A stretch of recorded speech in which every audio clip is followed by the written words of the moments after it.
मैं पूर्वांचल की बेटी हूं और सबसे पहले तो ये कहूंगी कि पूर्वांचल की भूमि अपने त्याग, अपने तप, अपनी तपस्या, अपनी वीरता के लिए जानी जाती है। और असलियत यह है कि पूर्वांचल के लोगों ने इस देश के कोने कोने में जाकर, चाहे वो मुंबई हो, चाहे वो दिल्ली हो, चाहे वो चेन्नई हो, कोयंबटूर हो, केरला हो, तमाम जगहों पर जाकर उन जगहों को बनाने का, सृजन का, उन जगहों को खड़ा करने का काम किया है। लेकिन एक शर्मनाक असलियत यह भी है कि वो रीढ़ की हड्डी की तरह बनकर खड़े हो जाते हैं और जगहों को बनाते हैं, उनका सृजन करते हैं, लेकिन जब उनके हक की बात आती है तो कहीं ना कहीं उनके साथ बेईमानी की जाती है। यह असलियत है। यह असलियत है कि पूर्वांचलियों को कई बार पॉलिटिकल पार्टीज का, खासतौर से चाहे वो आम आदमी पार्टी हो, और मैं भूल ही नहीं हूं उस बात को जब केजरीवाल जी ने कहा था यूपी बिहार के लोग 500 का टिकट लेकर आते हैं और 5 लाख में इलाज करा के चले जाते हैं। यह असलियत यह भी है कि दिल्ली और बिहार के लोगों ने यूपी और बिहार के लोगों ने आकर दिल्ली को बनाया है। मैं भूल ही नहीं हूं उस बात को कि पूर्वांचल के लोगों को रोहिंग्या कहने का पाप बीजेपी करती है। और यही पूर्वांचल के लोगों को उनका हक, उनका सम्मान दिलाने की जो घोषणा अभी अखिलेश जी ने करी है, वो बड़ी बात है। एक मंत्रालय बनाना प्रतिबद्धता है कि हम उनके मुद्दों को लेकर सजग हैं, उनके मुद्दों को लेकर हम कितने सीरियस हैं। और जो सब प्लान की बात है, उसके अंतर्गत एक बजट निर्धारित होगा जिससे कि पूर्वांचलियों को उनका हक मिल सके। 30-35 लाख पूर्वांचली दिल्ली में रहते हैं और उनके घरों को जाकर देख लीजिए तो वो मलिन बस्तियों से भी बदतर हैं।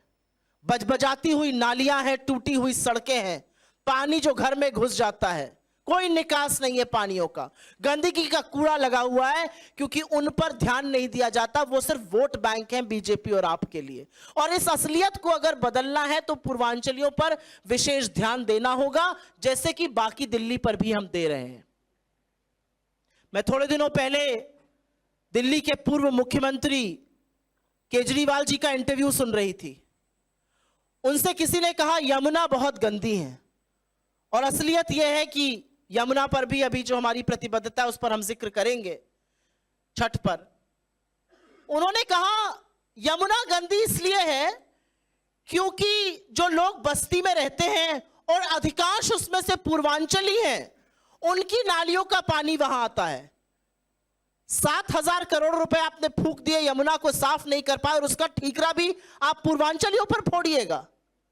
और इसीलिए जो आज की हमारी घोषणा है पूर्वांचलियों को लेकर, जो पूर्वांचल से आते हैं वो ना सिर्फ पूर्वांचल का गौरव बढ़ाते हैं, वो इस देश के नागरिक हैं, दिल्ली के नागरिक हैं, यहाँ के वोटर हैं, यहाँ के मान सम्मान को बढ़ाने में भी बहुत बड़ा योगदान देते हैं।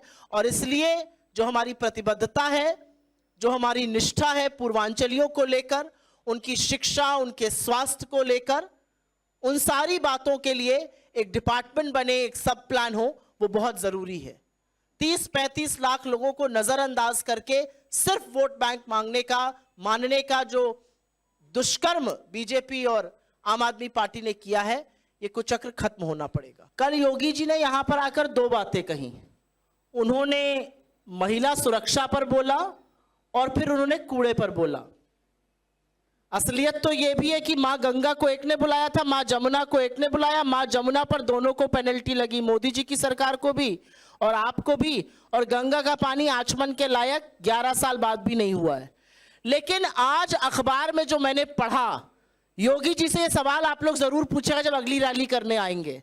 IIT BHU के गैंग रेप के जो आरोपी हैं, आपकी IT सेल के लड़के, आपकी पुलिस पीड़िता को 15 बार बुला रही है और आप यहां पर आकर महिला सुरक्षा की बात करते हैं। किस मुंह से बात कर रहे हैं यहां पर आकर?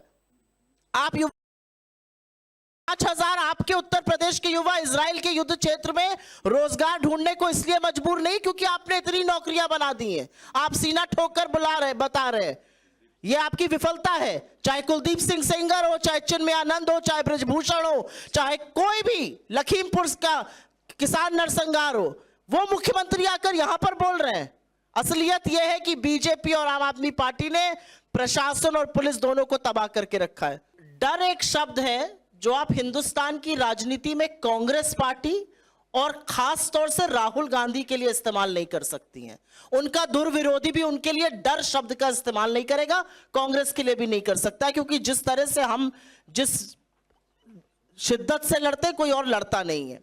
राहुल जी की तबीयत नासाज है, ये सबको पता है। उनकी तबीयत कम खराब होती है, लेकिन जब खराब हुई है तो काफी खराब हुई है, गला काफी खराब है। और जैसे ही उनको स्वास्थ्य लाभ होगा वो दिल्ली के चुनाव मैदान में आएंगे। प्रियंका जी और खरगे जी, ये बात अभी मैंने थोड़ी देर पहले एआईसीसी में भी कही थी, हमारे बिल्कुल शीर्ष नेतृत्व हैं और उनको हम एक जो कहते हैं ना आप गन पाउडर कहां पे कैसे इस्तेमाल करेंगे वो थोड़ा रणनीतिक तौर पे किया जाता है। स्टार प्रचारक दो आपके बगल में बैठे हैं, मुझे भी इस बार स्टार प्रचारक बनाया गया। हम लोग सब जाके अभी आपने संगम विहार की बात करी, कन्हैया जी यहाँ से चुनाव लड़ चुके हैं, वो भी प्रचार कर रहे हैं। इमरान प्रतापगढ़ी रोज प्रचार कर रहे हैं, सचिन पायलट शुरू कर रहे हैं प्रचार। तो ऐसा नहीं कि प्रचार नहीं हो रहा है। मेरा अपना मानना है, बीजेपी के मूर्खतापूर्ण चीजों का मैं जवाब नहीं दूंगी, लेकिन हाँ इस बात से हम लोग सब व्यथित है कि राहुल जी की तबीयत ठीक नहीं है और वो प्रचार नहीं कर पा रहे। लेकिन जो मुद्दा कल 10 दिन बाद बीजेपी ने छुआ, वो अपने प्रचार के पहले दिन राहुल गांधी ने कूड़े का मुद्दा, दिल्ली को पेरिस बनाने वाला वादा याद दिलाया था केजरीवाल जी को, जिससे वो थोड़े बिफर गए थे और लिस्ट बनाने लगे थे कि कैसे कौन उनको गालियां दे रहा है। मुझे लगता है कि हम सब लोग अधिकृत प्रवक्ता हैं, हमने बिल्कुल सावगोई से जो सच था उसको आपके सामने रखा है। राहुल गांधी जी की तबीयत को लेकर अब आप लोग अटकलें लगाएंगे कि क्या वो नाराज है या नहीं, तो ये तो बात बनेगी।